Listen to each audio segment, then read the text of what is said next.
36 ವರ್ಷ ಒಬ್ಬ ಕಾರ್ಯಕರ್ತನಿಗೆ ಕಾಂಗ್ರೆಸ್ ಪಕ್ಷ ಅವಕಾಶವನ್ನ ಮಾಡಿಕೊಟ್ಟಿದೆ. ಸೊ 36 ವರ್ಷ ಮಾಡಿರೋ ಪೈಕಿ ಈ ಒಂದು 30 ವರ್ಷ ಮಾಡಿದವ್ರಿಗೆ ಇವತ್ತು ಕಾಂಗ್ರೆಸ್ ಪಕ್ಷದ ಅಧ್ಯಕ್ಷ ಸ್ಥಾನ ಇವತ್ತು ರಾಹುಲ್ ಗಾಂಧಿ ಅವರು, ಮಲ್ಲಿಕಾರ್ಜುನ ಖರ್ಗೆ ಅವರು ಮಾಡಿಕೊಟ್ಟಿದ್ದಾರೆ. ಅವರ ಮುಖಂಡತ್ವದಲ್ಲಿ ಈ ಮುಂದಕ್ಕೆ ಈ ಪಕ್ಷ ಕಟ್ಟುವಂಥ ಕೆಲಸ ನಾವು ಮಾಡಬೇಕಾಗಿದೆ. ಇಲ್ಲಿಗೆ ಏಂತಕ್ಕೆ ಬಂದೆ ಹುಡಿಕೊಂಡು ಅಂದರೆ, if you forget the root you will not get the fruit. ಹಾಗೆ ಇಲ್ಲಿ ಇದು ನಮ್ಮ ರೂಟು. ಈ ಬಿಲ್ಡಿಂಗ್ ಹೆಂಗಿತ್ತು ನೋಡಿದಿರಲ್ಲ. ಈ ಬಿಲ್ಡಿಂಗ್ ಯಾಕೆ ಮಾಡಿದ್ರೆ ಇದು ನಮ್ಮ ದೇವಸ್ಥಾನ. ಇದು ಶುದ್ಧವಾದಂಥ ನಮ್ಮ ದೇವಸ್ಥಾನ. ಈಗಾಗಲೇ ಮಹಾತ್ಮ ಗಾಂಧೀಜಿಯವರ ಹೆಸರಿನಲ್ಲಿ ನಾವು ಗಾಂಧಿ ಭಾರತ ಕಾರ್ಯಕ್ರಮ 100 ವರ್ಷ ಆಯಿತು ಮಾಡ್ದು. ಅದರ ಹೆಸರಿನಲ್ಲಿ ನಿಮಗೆಲ್ಲ ಆಶ್ಚರ್ಯ ಆಯ್ತದೆ, 100 ಕಡೆ ತಾಲೂಕುಗಳಲ್ಲಿ, ಜಿಲ್ಲೆಗಳಲ್ಲಿ 100 ಕಡೆ ನನ್ನ ಅಧ್ಯಕ್ಷದ ಅವಧಿಯಲ್ಲಿ 100 ಕಡೆ ಕಾಂಗ್ರೆಸ್ ಕಚೇರಿಗಳಿಗೆ ಜಾಗವನ್ನ ಮಂಜೂರು ಮಾಡುವಂಥ ಕೆಲಸವನ್ನ ನನ್ನ ಅವಧಿಯಲ್ಲಿ ಮಾಡಿದ್ದೇನೆ.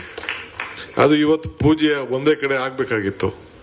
ಬಟ್ ಇನ್ನೊಂದು ದಿನ ಅದಕ್ಕೆ ಟೈಮ್ ಫಿಕ್ಸ್ ಮಾಡಿದ್ದಕ್ಕೆ ನಾನು ಇಲ್ಲಿ ಕೂತಿಲ್ದೇ ಇರ್ಬೋದು, ಬಟ್ ಅಲ್ಲಿ ಕೂತಿರೋ ಜಾಗದಿಂದ ಕೂಡ ಅದಕ್ಕೆ ಏನು ಬೇಕೋ ರೂಪರೇಷೆ ಮಾಡಬೇಕೋ ಅದಕ್ಕೆ ರೂಪರೇಷೆಯನ್ನು ಮಾಡ್ತೇನೆ ಅನ್ನೋ ಮಾತನ್ನು ಕೂಡ ಈ ಸಂದರ್ಭ ಹೇಳಲಿಕ್ಕೆ ನಾನು ಬಯಸ್ತೇನೆ.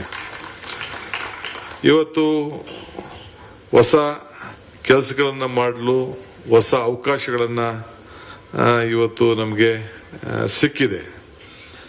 ನಾನು ಹೊಸ ಅವಕಾಶಗಳನ್ನು ಯಾವಾಗಲೂ ಹುಡ್ಕೊಂಡು ಹೋಗ್ತಾ ಇರ್ತೀನಿ. ಈಗಾಗಲೇ ನಾನು ಹೇಳ್ದಂಗೆ ಅಧಿಕಾರ ತೆಗೆದುಕೊಳ್ಳುವಾಗ ಆಗ ಯಡಿಯೂರಪ್ಪನವರು ಕೊಡೋಕ್ಕಾಗಲ್ಲ ಅಂತ ಹೇಳಿದ್ರು. ಕೋವಿಡ್ ಇತ್ತು, ಪರ್ಮಿಷನ್ ಕೊಡೋಕ್ಕಾಗಲ್ಲ ಅಂತ. ಹೊಸ ಅವಕಾಶನ ಹುಡುಕೊಂಡು ಹೋದೋ. ಕೋವಿಡ್ ಬಂತು, ಹೊಸ ಅವಕಾಶ ಹುಡುಕೊಂಡು ಹೋದೋ. ತರಕಾರಿನ ಮಾರಿಸ್ತೋ, ಇನ್ನೊಂದು ಮಾಡ್ದೋ, ಔಷಧಿ ಕೊಟ್ಟು, ಕಿಟ್ ಕೊಟ್ಟು, ಏನೇನೋ ಕೊಟ್ಟು, ಕೊನೆಗೆ ಆರೋಗ್ಯಸ್ಥ ಅಂತ ಕಾರ್ಯಕ್ರಮ ಮಾಡ್ದೋ. ಸೊ ಬಸ್ಸು ಇಲ್ಲದೆ ಹೋದವ್ರಿಗೆಲ್ಲ ಗುಲ್ಬರ್ಗ, ರಾಯಚೂರು, ಬೀದರ್ ಅವ್ರಿಗೆಲ್ಲ 3 ಟೈಮ್ ಅಂತ ಮಾಡಿದ್ರು. ಸೊ ಪ್ರೆಸಿಡೆಂಟ್ ಆಗಿ ಇದ್ಕೊಂಡು ಇನ್ನೂ ಚಾರ್ಜೇ ತಗೊಂಡಿರ್ಲಿಲ್ಲ ನಾನು. ದಿನೇಶ್ ಅಧ್ಯಕ್ಷರಿದ್ರು. 1 ಕೋಟಿ ರೂಪಾಯಿ ಚೆಕ್ ಕೊಟ್ಬಿಟ್ಟು ಎಲ್ಲ ಜನ ಓದಿ ಫ್ರೀಯಾಗಿ ಅಂತ ಹೇಳಿ ಆವತ್ತಿನ ಕಾಲದಲ್ಲಿ ಮಾಡಿದೆ. ಸೊ ಅವತ್ತೇನು ತೀರ್ಮಾನ ಮಾಡಿದೆ ಅದು ರಾಷ್ಟ್ರಕ್ಕೆ ತೀರ್ಮಾನ ಆಯ್ತು. ಬೆಂಗಳೂರಲ್ಲಿ ತೀರ್ಮಾನ. ನಾನು ನಮ್ಮ ದೀಪಕ್ ತಿಮ್ಮಯ್ಯ ಇಬ್ರು ಇದ್ದು ಕೂತ್ಕೊಂಡು ಮಾತಾಡ್ತಿದ್ದೋ. ಆ ಸಮಸ್ಯೆ ನೋಡಿದೆ. ಯಾರೋ ನಮ್ಮ ಯಾದಗಿರಿ ಹುಡುಗರು ಬಂದ್ರು. 700 ರೂಪಾಯಿ ಅಂತ ಯಾದಗಿರಿಗೆ 3 ಟೈಮ್ ಕೊಡಬೇಕು, 2100 ರೂಪಾಯಿ ಕೊಡಬೇಕು ಅಂತ ಕೇಳ್ತಿದ್ರು. ಈ ಸಂದರ್ಭದಲ್ಲಿ ಕಷ್ಟಕ್ಕೆ ನಾವು ಆಗ್ಲಿಲ್ಲ ಅಂದ್ರೆ ಇನ್ನೇಂತಕ್ಕಾಗೋದು ಅಂತೇಳಿ ತೀರ್ಮಾನ ಮಾಡ್ದು.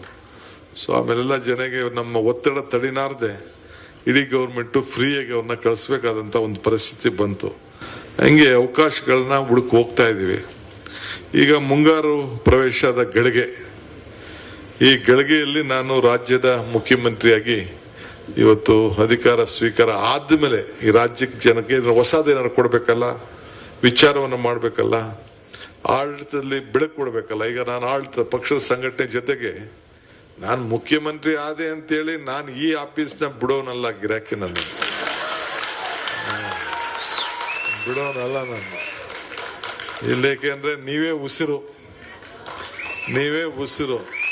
ನೀವು ಸ್ಟ್ರಾಂಗ್ ಇದ್ರೆ ನಾವು ಸ್ಟ್ರಾಂಗ್.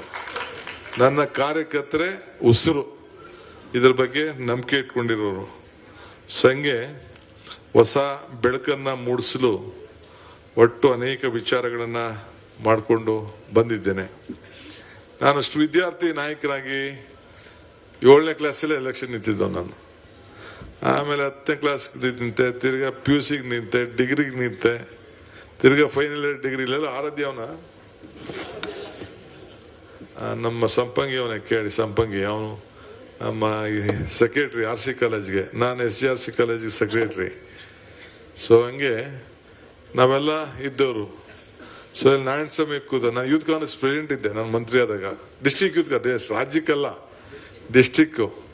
ನಮ್ಮ NSU ಅಧ್ಯಕ್ಷರು ಇಲ್ಲೇ ಇದ್ದಾರೆ, ವಿನಯ್ ಕುಮಾರ್ ಸೊರ್ಕೆ, ಸ್ಟೇಟ್ NSU ಅಧ್ಯಕ್ಷರಾಗಿದ್ದರು. ಅವರೀಗ ನಿಮ್ಮ ಕ್ಯಾಂಪೇನ್ ಕಮಿಟಿ ಚೇರ್ಮನ್ ಇದ್ದಾರೆ. ಸೊ ನಾನು ಮಿನಿಸ್ಟರ್ ಆದ್ಮೇಲೆ ಕೊನೆಗೆ ನಾರಾಯಣ ಸ್ವಾಮಿನ ಡಿಸ್ಟಿಕ್ ಯೂತ್ ಕಾಂಗ್ರೆಸ್ ಪ್ರೆಸಿಡೆಂಟ್ ಮಾಡ್ದು.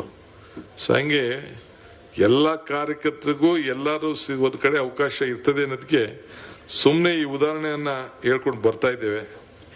ಸೊ ಹಂಗೆ ಈ CM ಕುರ್ಚಿ ಏನು ಇವತ್ತು ನಾನು ಕೂತಿದ್ದೇನಲ್ಲ, ಆ ಕುರ್ಚಿ ನಂದಲ್ಲ, ಈ ರಾಜ್ಯದ ಜನತೆಯ ಕುರ್ಚಿ ಅಂತ ಹೇಳಲಿಕ್ಕೆ ನನಗೆ ಬಹಳ ಸಂತೋಷ ಆಗ್ತದೆ. ನಮ್ಮ ಮೇಲೆ ವಿಶ್ವಾಸ ಇಟ್ಟಿದ್ದಾರೆ, ಹೈಕಮಾಂಡು ವಿಶ್ವಾಸ ಇಟ್ಟಿದ್ದಾರೆ, ನೀವು ವಿಶ್ವಾಸ ಇಟ್ಟಿದ್ದೀರಿ.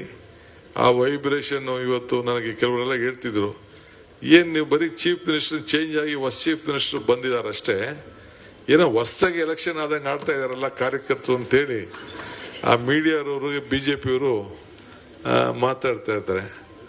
ಎಲ್ಲ ವೈಬ್ರೇಷನ್ ಶುರು ಆಗ್ಬಿಟ್ಟಿದೆ. ನೀವು ನೋಡಿ 7 ಗಂಟೆಯಿಂದ ಕೂತಿದ್ದೀರಲ್ಲ ನೀವು, ಸೊ ಕಾಯ್ಕೊಂಡಿದ್ದೀರಿ. 7 ಗಂಟೆ ಅಂತ ಹೇಳ್ತಾ ಇದ್ದೀನಿ ಅಂದ್ರೆ 2 ಗಂಟೆಯಿಂದ ಇಲ್ಲಿ ಕಣೆ, ಬೆಳಗ್ಗೆ 7 ಗಂಟೆ. ಈ 7 ಗಂಟೆ ಅಲ್ಲ, 2ರಿಂದ 9 ಗಂಟೆ ಎಷ್ಟಾಯ್ತು? 7 ಗಂಟೆಯಿಂದ ಕೂತಿದ್ದೀರಿ. ಹೆಚ್ಚಿನ ವಿಡಿಯೋಗಳಿಗೆ ಪ್ರತಿಧ್ವನಿ ಯೂಟ್ಯೂಬ್ ಚಾನೆಲ್ ಸಬ್ಸ್ಕ್ರೈಬ್ ಮಾಡಿ, ಬೆಲ್ ಐಕಾನ್ ಕ್ಲಿಕ್ ಮಾಡಿ.